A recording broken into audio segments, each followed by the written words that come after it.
네. 우리가 지난 영상에서 본사 2에 대해서 본사 1, 2를 설명을 했죠. 본사 1은 임의 일상에 대한 염려 부분이 좀 드러났고, 본사 2에서는 임의 소식을 알고 싶어서 산과 강을 배회하는 을려의 어떤 모습이 좀 드러났죠. 자, 그럼 본사 3이 어떤 내용이 나타나는지 한번 보도록 합시다. 자, 계속 을려가 얘기하고 있어요. 모첨 찬 자리의 밤중만 돌아오니 반벽 청등은 눌 위야 발간난고. 이 모첨 찬자리, 이 모첨은 뜻이 옆에 나와 있는데 이제 초가지붕의 처가입니다.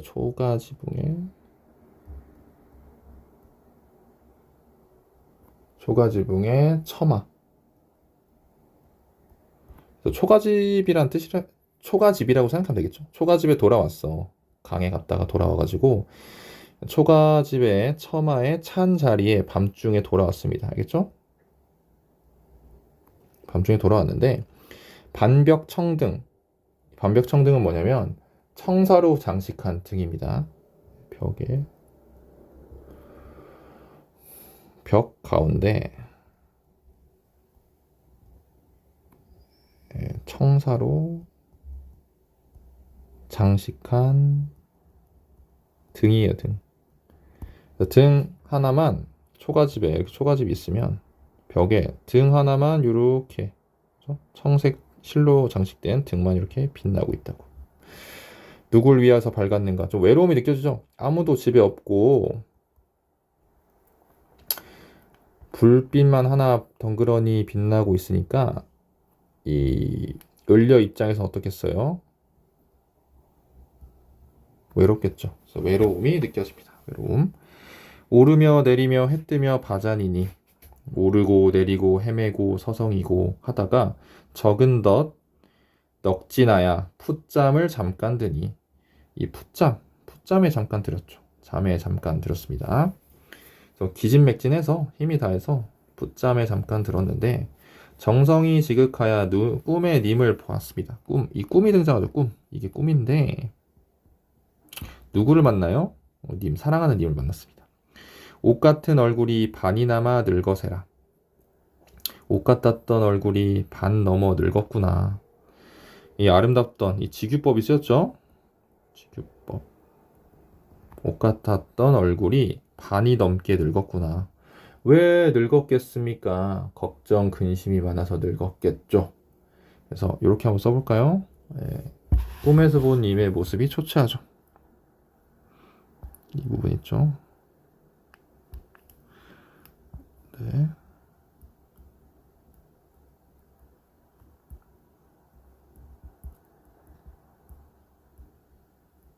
초췌함. 그죠? 초췌한데, 이 초췌한 모습을 꿈에서 봤는데, 이 모습을 왜 꿈에서 봤을까? 을려의 어떤 마음이 반영됐을까? 한번 써볼게요. 임도 자신을 그리워하고 있기를 바라는 을려의 소망이 반영되어 있습니다. 알겠죠? 그래서 을려가 이제 이렇게 생각하는 거야. 임도 나를 그리워하고 있어서 힘들었으면 좋겠다. 그래서 나를 빨리 생각해줬으면 좋겠다. 이런 생각이 꿈에 반영돼서 초췌한 모습으로 등장한 거죠. 알겠죠? 마음에 먹은 말삼 슬가장 삽자하니 슬가장은 실컷입니다. 실컷 말하고자 하니 눈물이 발아나니 말씀이 늘 어이하며 눈물이 너무 많이 나서 말을 못해요. 그지? 정을 못다 감정이 복받쳐서 모기조차 메어서 목이 메어 목이 메어서 또 말을 못했습니다. 하고 싶은 말이 너무 많았는데 말을 못했어. 오전된 개성의 잠은 어디 깨돋던고. 개성은 닭소리죠. 닭 울음소리. 오전되는 방정맞은이라고 생각하면 돼요. 방정맞은 닭 울음소리에 잠을 깼구나. 꿈에서 잠이 들어가지고 꿈을 꿨죠. 잠을 깼어요. 이 꿈에서 누굴 만납니까? 임을 만났는데 하고 싶은 말이 많은데 울다가 말을 못하죠. 그죠? 네, 그런 상황이었습니다. 그럼 우리가 이 본사 3에서 꿈이 나타나잖아요. 꿈. 이 꿈의 기능을 한번 파악을 해보자. 옆에다 써볼게요. 꿈의 기능. 원문대로 써볼까? 꿈이죠? 의 기능. 이 송미인곡에서 꿈은 어떤 역할을 할까? 이 작품 내에서. 첫 번째로 임을 만나게 해주죠. 꿈속에서 만났으니까. 두 번째로 화자의 소망이 그만큼 간절하다는 걸 나타내주죠. 그죠? 화자의 소망이 간절하다. 나타내죠. 그리고 세 번째로는 네, 임과의 거리를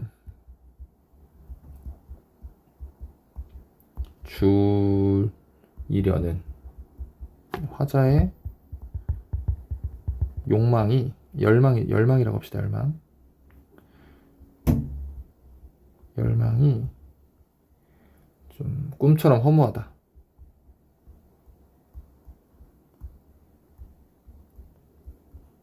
드러냈다. 그래서 이 꿈은 임을 만나게 해주고 화자의 소망이 간절하다는 걸 나타내주고 임과의 거리를 줄이려고 산도 가고 강도 가고 소식 기다리고 하는 그런 열망이 꿈을 깨버리면 또 꿈은 어떻게 보면은 해결해주는 어떤 근본적인 해결책을 제시하는 건 아니니까 잠시 꿨다가 깨버리는 그런 허무한 어떤 요소니까 임과의 거리를 줄이려는 열망이 꿈처럼 허무하다. 결국 꿈에서 깨듯이 내가 아무리 노력을 해도 임에게 다가갈 수 없다. 이런 허탈함, 허무함을 안겨주는 그런 기능을 하는 요소라고 생각하면 될 것 같아요. 좀 이해가 됩니까? 그럼 넘어가도록 합시다. 이제 본사 3을 했고 이제 결사를 보도록 합시다. 결사. 자, 이제 지어보도록 할게요. 꿈을 꿨다가 깨서 허무함을 느꼈죠. 허탈함을. 지우고 합시다. 이제 결사입니다. 결사. 마지막이죠.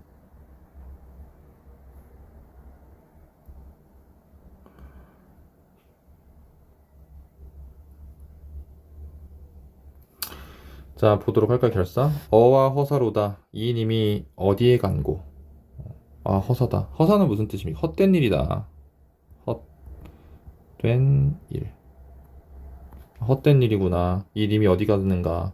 꿈속에서 봤던 님이 허무하게 사라졌으니까 아까 말했듯이 임과의 거리를 열심히 줄여보고자 하는데 그 꿈처럼 허무한 일이구나. 허탈한 일이다. 참 의미 없는 일이다. 내가 다가가기가 힘들구나. 이런 것을 깨닫게 해주는 어떤 기능을 한다고 했죠. 꿈이.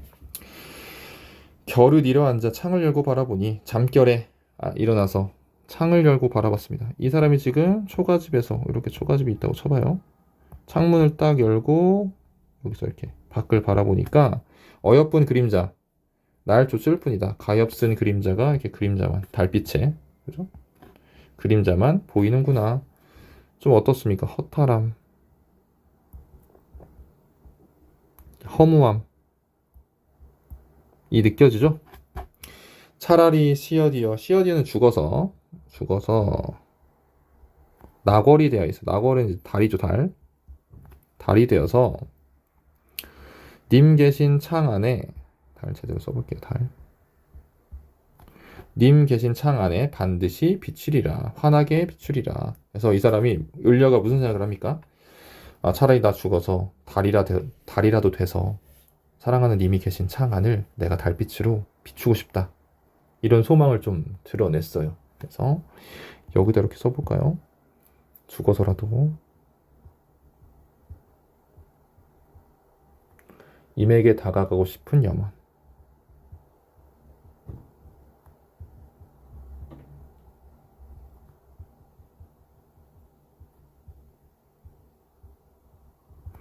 염원을 나타내 줬습니다.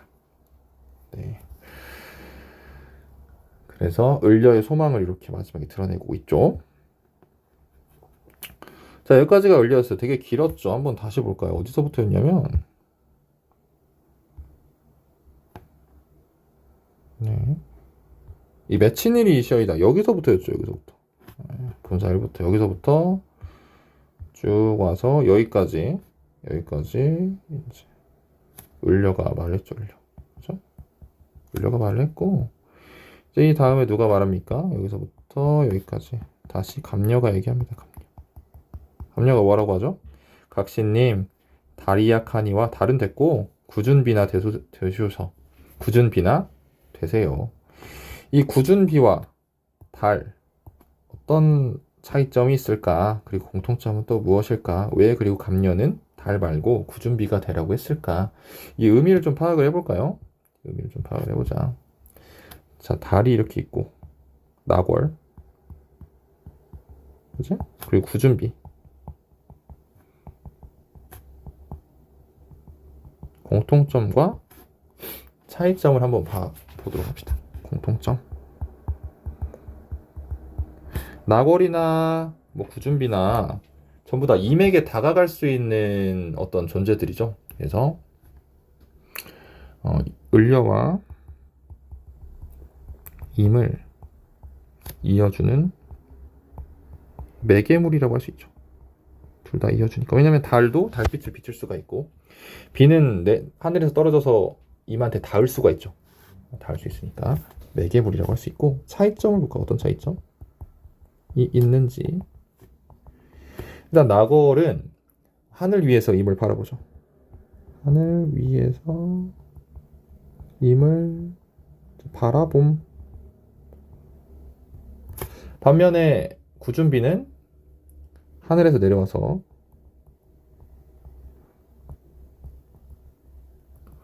임에게 닿는 닿음. 그래서 직접 닿았냐 아니면 위에서 바라보기만 하냐, 이 차이죠. 태도의 차이. 그래서 나궐 같은 경우는 소극적 태도, 구준비는 적극적 태도. 좀 더 임에게 가까이 다가가는 그런 적극적인 태도가 나타나는 요소가 구준비고, 나궐은 조금 소극적인 태도를 나타내는 게 나궐이죠. 그래서 갑녀가 어떻게 보면 충고를 하는 거예요. 좀 더 적극적으로 다가가라. 그렇게 멀리서 바라보지만 말고 적극적으로 더 다가가서 네 마음을 표현해라. 이런 얘기를 좀 하고자 해서 구준비가 되라고 말을 한 거죠. 이해가 되죠? 네, 이렇게 우리가 결사까지 한번 봤어요. 결사까지 봤고 정리가 좀 됐나요? 정리가 좀 됐고, 마지막으로 좀 이 송민국 전체적인 정리 그리고 구조적인 특징을 조금만 보도록 할게요. 뭐야 이거? 왜 이럽니까?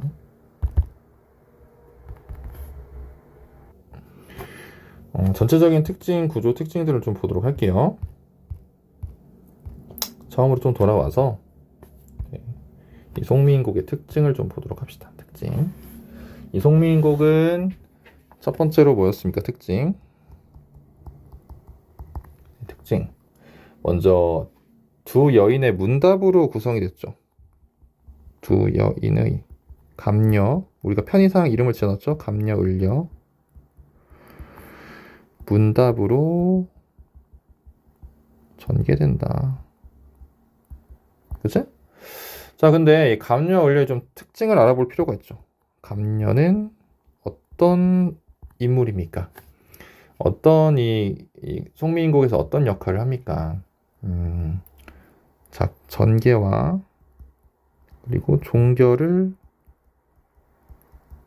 위한 기능적 역할을 하고, 그리고 보조적인 위치에 있죠. 보조적 위치. 그리고 을려는 어떻습니까? 을려는 중심적인 위치에 있죠. 그래서 주제 구현을 위한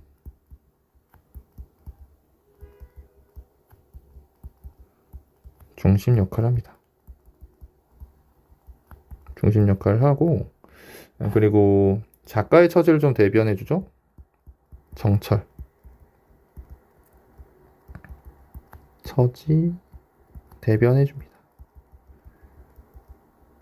작가의 처지를 나타내주는 이제 인물이 을려라고 할 수 있죠. 이런 특징이 있고요.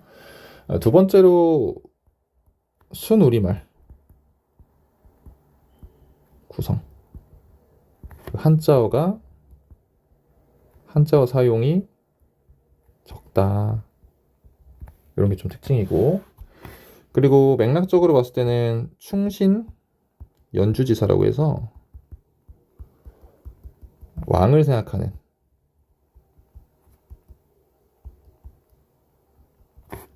충신의 마음이 담겨 있는 그런 가사라고 할 수 있죠. 그리고 이 송민곡의 갈래는 어떻습니까? 갈래는 가사죠, 가사. 이 가사는 뭐냐면 가사는 사음보의 행이 연속적으로 이어지는 서정적 어떤 교술관례라고 하죠. 서정적 교술관례입니다.